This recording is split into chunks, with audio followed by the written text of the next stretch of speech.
अस्सलाम वालेकुम। PHP MySQL के लेक्चर नंबर 18 में खुशामदीद।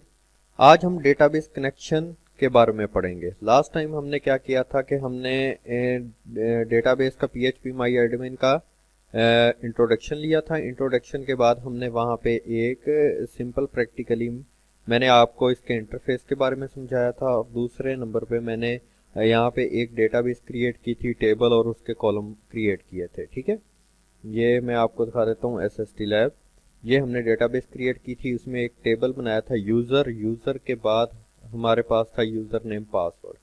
मजीद वीडियोस देखने के लिए हमारे चैनल SST लैब को सब्सक्राइब करें और बेल आइकन को दबाना मत भूलें ताकि आपको हमारी वीडियोस वक्त पर मिलती रहें।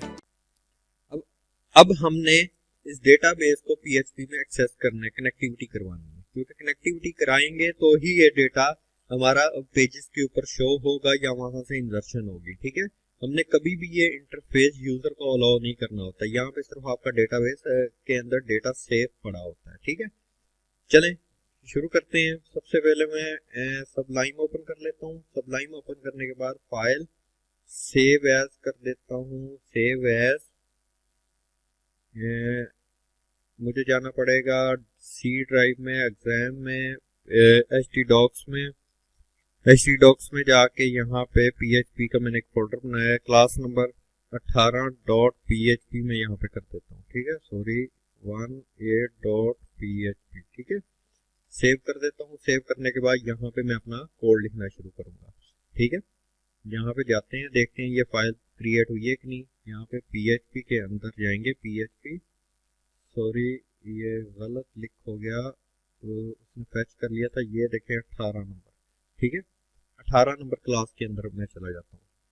यहाँ पे जाने के बाद अब हमें क्या करना है कि सबसे पहले PHP का सिंटैक्स लिखना है। PHP का ये सिंटैक्स आएगा। ठीक है, सिंटैक्स के बाद हमारे पास ये मतलब कनेक्टिविटी करने के लिए ये फंक्शन यूज होते हैं। यहाँ पे बिल्ट इन फंक्शन यहाँ पे यूज होगा, जो कि लैंग्वेज में पहले से बना पड़ा है, हमें नहीं लिखना पड़ता। ठीक है, इसके लिए कनेक्टिविटी करने के लिए हमें 4 वेरिएबल्स की जरूरत पड़ती है। एक होता है सर्वर, वेरिएबल की बजाय वैल्यूज की जरूरत पड़ती है सर्वर। ये किसके लिए यूज होता है? Server name. यहाँ पे हमारा सर्वर नेम आएगा जिस सर्वर से आप डेटा एक्सेस करेंगे। दूसरा आता है यूजर नेम।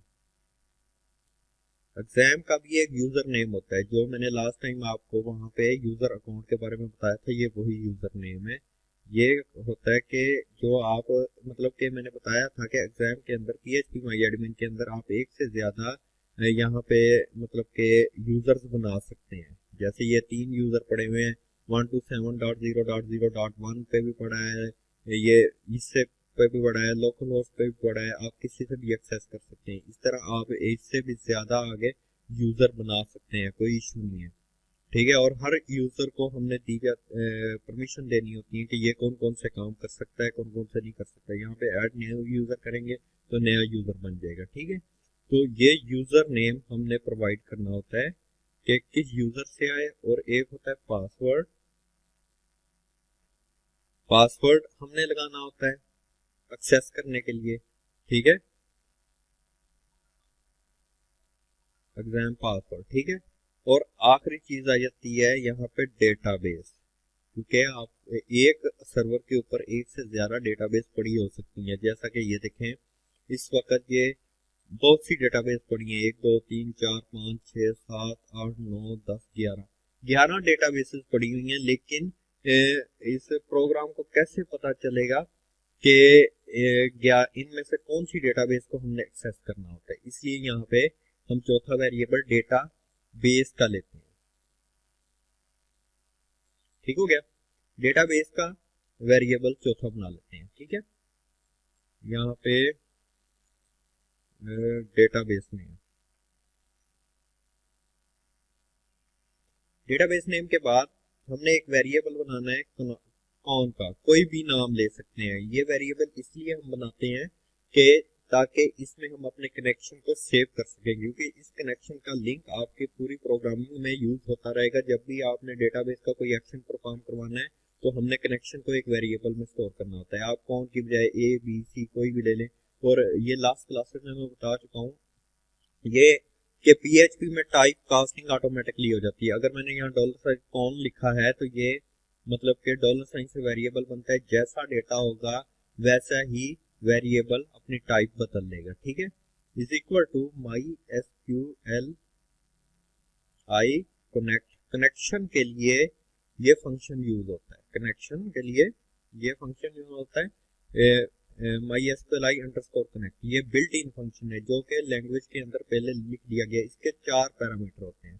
पहला पैरामीटर यूजर नेम का, चले यहाँ पे लिखता हूँ यूजर नेम। दूसरा पैरामीटर पहला पैरामीटर होगा सर्वर नेम, सर्वर, ठीक है। सर्वर का यूजर नेम क्या होगा, दूसरा पैरामीटर ये होगा। तीसरा पैरामीटर होगा पासवर्ड और चौथा पैरामीटर होगा डेटाबेस, ठीक है। ये हमारा कनेक्शन बन गया। अब कनेक्शन को बनाने के बाद हमने चेक करना होता है कि क्या ये कनेक्शन हमारा कनेक्ट हो गया है कि नहीं।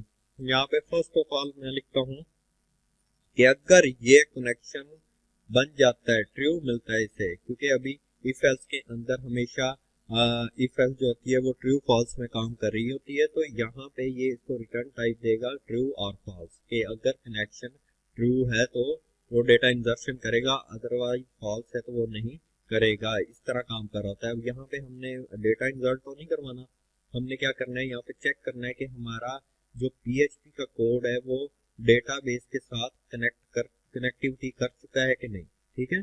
यहाँ पे मैं प्रिंट करता हूँ कनेक्टेड, ठीक है। और एल्स में मैं दे देता हूँ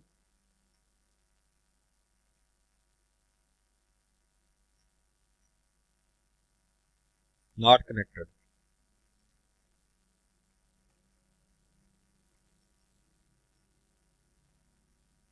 नॉट कनेक्टेड में नहीं दिया।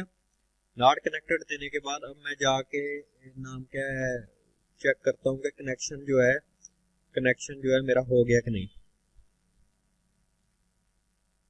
ठीक है। यहाँ पे मैं जाता हूँ, जाने के बाद चेक करता हूँ। यहाँ पे पहला एरर आया MySQL connect access denied user @local और यूजिंग पासवर्ड नो।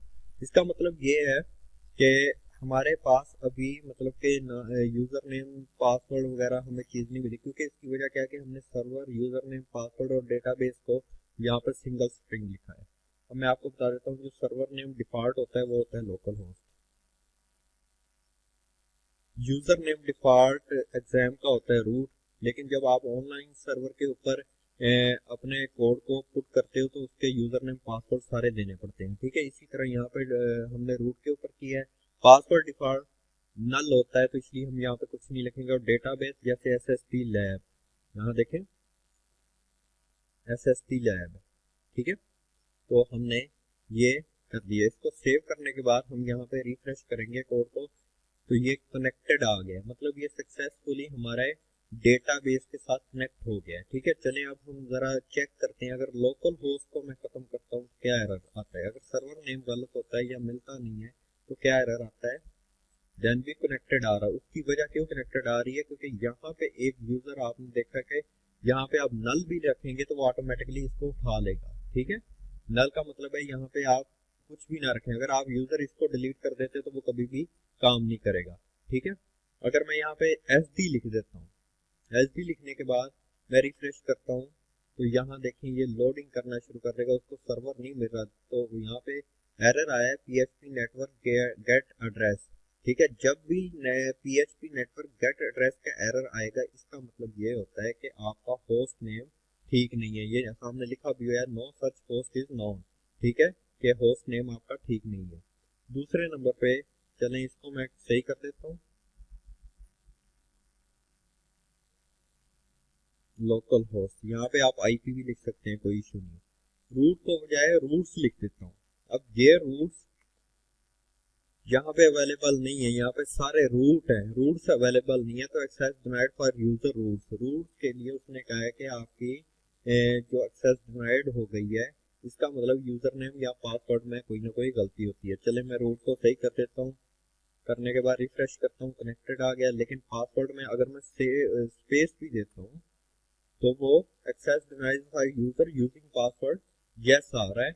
इसका मतलब यूजर नेम या पासवर्ड में से ही गलती हो सकती है। अब यहाँ पे मैं आपको बता चुका हूँ कि डिफॉल्ट पासवर्ड जो होता है वो नल होता है, लेकिन आपको ये भी बता दूं कि स्पेस एक वैल्यू होती है, इस वजह से इसने गलत दिया है, इसलिए आपने इसमें स्पेस भी नहीं देनी।